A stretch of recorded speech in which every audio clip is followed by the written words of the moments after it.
If I lost everything, here's how I would use property to build a business back out of the ashes. Firstly, I would figure out what I need for financial stability. Okay, we've always got to start with the end in mind. What is my first immediate priority is to make sure I've got food on the table and a roof over my head. So I need to figure out what's my financial stability number. Now, your financial stability number is just that. What gives you that stability? What means that you don't lose the roof over your head? What means that you can afford to put food on the table? Hey, I'm not talking luxury lifestyle here, but I'm talking about making sure your bare minimum essentials are covered.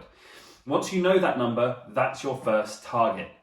Now, to get to that target from nothing, what I would do is I'd utilize the low or no money down cash flow strategies. Things like deal packaging, things like management agreements, things like joint ventures with owners.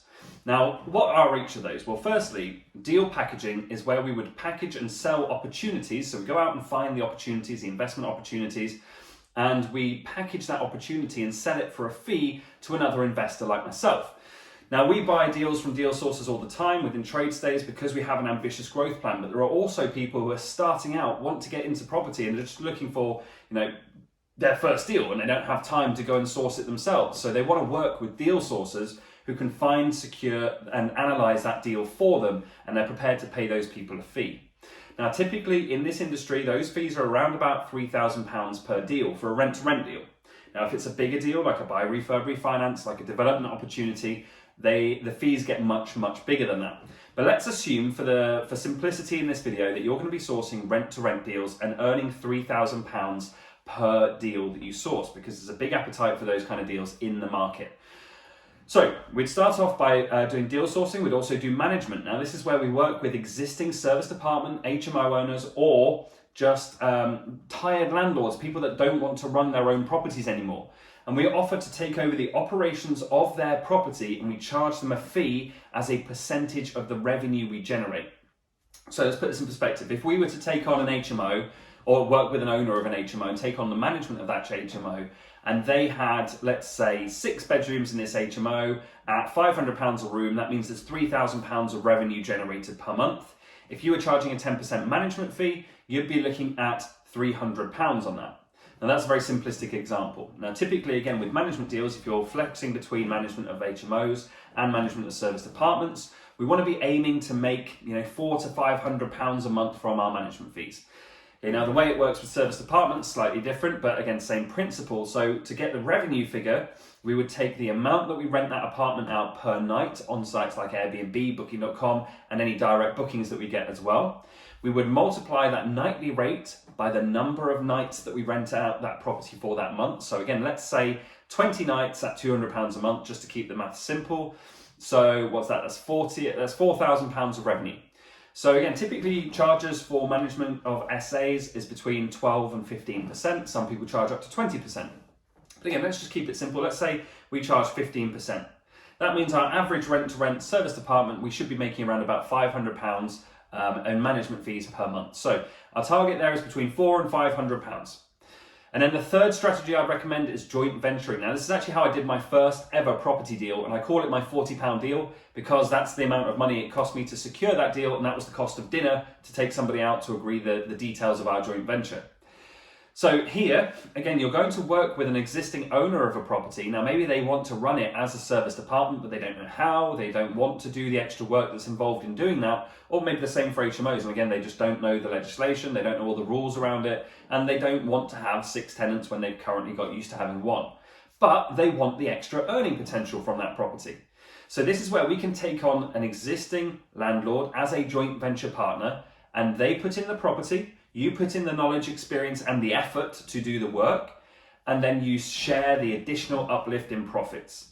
So there's 2 great ways. Now, again, for each joint venture that we do, we aim for about £500 to £600 profit per month. So whichever way you go, there are ways that you can make money without having to start with anything. Okay, none of those strategies have cost you a thing. Deal packaging doesn't require you to put your own money in. Management deals cost no upfront investment. Joint ventures, as long as you negotiate the joint venture that the owner of the property invests any money into it, then again, 0 investment for you. So if I was starting from 0, those would be the strategies I focus on. Now, actionably, how do I actually do that? What are the steps I'm taking? Well, firstly, you need to network. Okay, the single biggest thing when anyone's starting in property, whether you're starting from scratch or you're starting and you want to grow, is you need to know more people. Property is very much a people's business, so you need to get to know more people. So I would get out there, I would network, I would go to as many networking events as I possibly could, both a mix of property networking, where you could meet landlords, agents, solicitors, people that are going to be supportive of your business. I'd go to business networking, where you find people interested in investment opportunities. I would get online and I would use social media as much as I possibly could because it's free. So we've got to use all these cheap resources that we have around us. Now, again, you have a phone in your pocket pretty much all the time, right? So that is your window to the world. You can market to anybody for free. So I would be posting about what we're up to. I'd be posting about my journey. I'd be posting, asking people if they're looking for opportunities. And I would get into all the property related groups to do that. If you haven't already checked it out, go and check out Property Abundance, Advice and Systems for a Six-Figure Business. It's our Facebook group, okay? We give away loads of tips and tricks on there as well.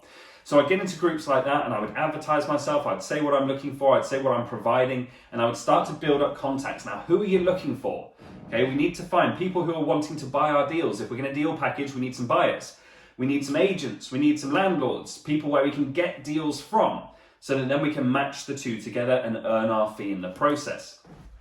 You'd also want to be finding those agents and finding those landlords for your own management and joint venture opportunities as well, because these people are a great source of opportunity. So the more that you can meet them, the more of these people that you can add to your CRM, which is a piece of software, like a database software, the better, the more opportunity you're going to be able to put together.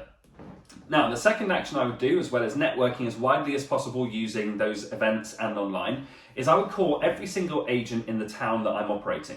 Okay, and I wouldn't take no for an answer. I'd be there looking for opportunities. Now, I'd be doing that initially with deal packaging in mind, okay, because I'd be wanting to find, and I'd introduce myself as somebody representing some investors who are looking for X opportunity. So I would introduce myself as that, and I would try and work with as many agents as I could to match their properties with my deal buyers and earn my fees in the process. I would also try and meet every landlord in town. Okay, now there's several ways you can do that. Firstly, obviously, is get out and network, but go to very specific landlord events. Maybe even run one yourself. It doesn't need to be an expensive thing. You can set up and run events very, very cheaply using events like sites like Eventbrite, using local groups to promote. It doesn't have to have a massive marketing budget, but we just need to think creatively. So try and meet as many landlords as possible. Now, for each of these, our deal packaging, we're going to aim to earn about £3,000 per deal we package. Our joint ventures, we're going to aim to earn between £500 and £600 per month in our joint venture fees.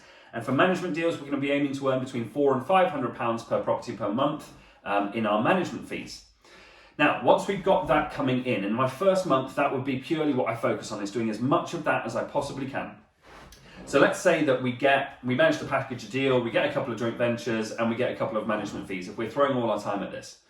I would then take the income that I've got from that. Now, I might already have hit my financial stability target by that point, but I would then want to reinvest it, because I wouldn't be happy with financial stability. I'd want financial freedom, right? So I would reinvest the income that I've got coming from these low money sources, but smaller amounts, and I would reinvest that into our higher return on investment strategies like rent to rent. Now, rent to rent, if you're not familiar with this concept, this is where you lease a property in your name, or in your company's name rather, with the owner, with the express permission from that owner to do what you want with the property. Now, you would then take that property, and let's say you're paying £1,000 a month for it, again, just to keep the math simple. We would then convert it into one of our high cash flow application strategies like HMOs, like service apartments, and we would then start to rent that property out either by the night if we're running it as a service apartment, or by the room if we're running it as an HMO. Now, the way we make a profit in doing that is, let's say we're paying £1,000 here, but then we make a much higher income from renting it out by the night or by the room. We pay off our rent and we pay off the bills for the property, and the average rent to rent deal should be aiming for £1,000 profit per month. But the reason I'm not using this from day one, from the start of this strategy, is because you do have to invest money into these. And now, the average rent-to-rent deal will cost you about £5,000 of investment. So if I'm starting from zero, this isn't an option from day one. We've got to start with the low income sources, the low investment or no investment sources. And then once we've got that money coming in, we can start to utilize this really, really phenomenally powerful cash flow tool of rent-to-rent to start generating much higher returns on income. Now again, what kind of returns can you make from rent to rent? Well, look, we don't do a rent to rent deal unless we make at least 100% return on investment. So that means if I'm putting 5 grand in, I've got to get that 5 grand out within the first year, otherwise it's not a deal. Now, the worst deal that I've done to date that's in excess of 100% was like 120%, but the best deal I've done in my property journey since 2016 is 1200%. We put £1,000 in, we got £1,000 a month out. So that was my best return on investment deal. So anywhere within that range is where you want to be aiming. Now you can see if you're earning at least 100%, well, if you're earning 200, 300, 400%, you're doubling, tripling, quadrupling the money you've put in within the first year. So in terms of a cash flow generation strategy, it's very, very good use of capital. Now, once we start getting these properties in, once we've got our management contracts in, once we've got our joint ventures, once we maybe get our first rent to rent, after I've got 5 of these kind of properties where I'm having to put my effort in, put my time in to actually find the tenants, make sure the rent's collected, make sure that we're ranking high on the listing sites, etc., I would then want to start to automate this, because after 5, it starts to get not unmanageable, but you'll be able to, you'll stop taking your time and focusing on the growth. So we need to outsource or automate the running of the business to keep our time free to focus on the growth of the business. So what I would do is, first up, once I've got 5 of these properties, I've got a good source of income now, I'm probably financially stable after 5, and I have surplus cash that I can look to reinvest. I would then be looking to introduce my first piece of property management software. Now there's tons out there that you can use. Again, for our HMOs, we use Arthur Online. For our service departments, we use actually 2 different pieces. We use Smoothboot and Zeevoo. So these are 2 different pieces of software that we use for different SA businesses within my group. Now, what that allows us to do is automate tons of the actual operations. Now, I've still got to have certain things that happen, like if my guests ask a question, I still need to be able to respond to it. So I keep doing that to start with, but by automating all the check-ins, automating all the key collection, automating the cleaning schedules, automating the payment processing, the booking collections, etc., I've brought back a load of my time to then focus back on growing the business. So I then aim to scale that up to 10 properties. Now at 10 properties, we've now got 10 sets of guests, 10 sets of tenants that are all asking questions. So now I want some admin support.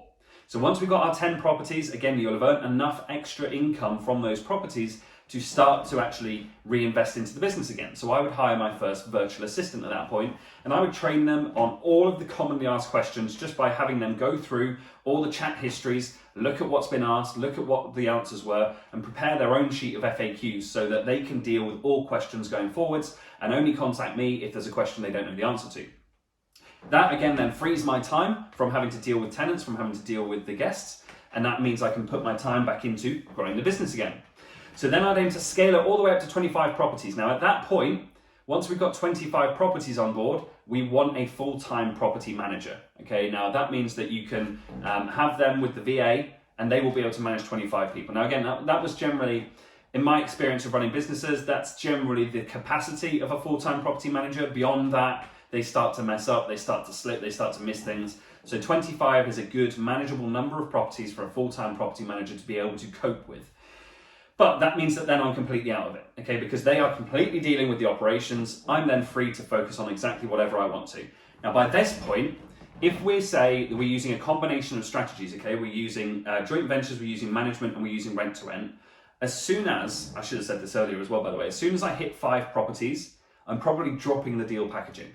Okay, I really see deal packaging as very much an introductory investment strategy. Now, look, that's not to say there's not some massive companies out there that focus just on that, because there are, and they make a lot of money doing so. But my concept on this is I'm always looking for recurring income. So if I can get a property that's going to pay me each month, instead of just packaging and selling a deal, getting a chunk of money, but then if I want another chunk of money, I've got to go and package and sell another deal. So I'm always looking for investments that have recurring income. Again, that's going to add to stability. If we've, if we go back to the concept of this video and we're starting from scratch, you're probably going to want some stability in your life. So after 5, I would drop deal packaging and I'd focus just on the joint ventures, the management and the rent to rent to build that repeatable, scalable income as well. So going back to what we're earning. So after 25 properties, if we're using a combination of rent to rent, joint ventures and and management agreements, then let's say our average income per property is about £700, okay? Because we know we're making more from the rent to rents, less from the management, so it probably averages out around £700 per unit. So if we've got 25 units, that means we've got a rental revenue each month of 17.5 grand. Now we need to take off, because we've incurred overheads now, haven't we? So we need to take off the cost of our full-time employee. It's probably a good 2.5 grand for a full-time good property manager. We need to take off the software cost and the VA cost. That's probably another 500 quid. So let's take off £3,000 for that, but that still leaves you with £14,500 a month that's coming in every single month in profit and allows you to have a financially stable life again with excess income. Now at that point, again, I wouldn't settle at that point. I mean, a lot of people would, and it's perfectly fine if you do, but because you can live a very great life on 14.5 grand a month. But if you wanted to then take it further, add even more stability into your portfolio, into your business, I would then looking at either reinvesting that or using that as leverage and credibility to raise more investor finance and then pursue the buy, refurbish, refinance strategy, where I'm actually going to start to acquire assets and own properties that I can not leave much of my money in, if any at all. Now, the buy, refurb, refinance strategy, if you haven't checked it out already, go and check out our page on YouTube, where we have a dedicated video on buy, refurb, refinance and how to get it right. But look, if this has been helpful, if this has been a great kind of how-to, a bit of a nice conceptual thing, what happens if, do me a favor, go ahead and drop a like and comment below if you would do anything differently. I want to hear some different perspectives on this. Now also, make sure you subscribe to this channel, because I'm regularly dropping updates and content straight out of my own 7-figure property business. And if you check in the description down below and you want to get this right, if you're in this position and you want some hand-holding through this process, go ahead and check the description down below, where you'll find a link where you can book a free 30-minute call with my team to get clear on where you are now and what the right next steps for you are. So check in the description down below for that link, and if you're watching this anywhere other than YouTube, check the comments section. I'll put it in there for you. Other than that, guys, I'll see you on the next video. Bye-bye.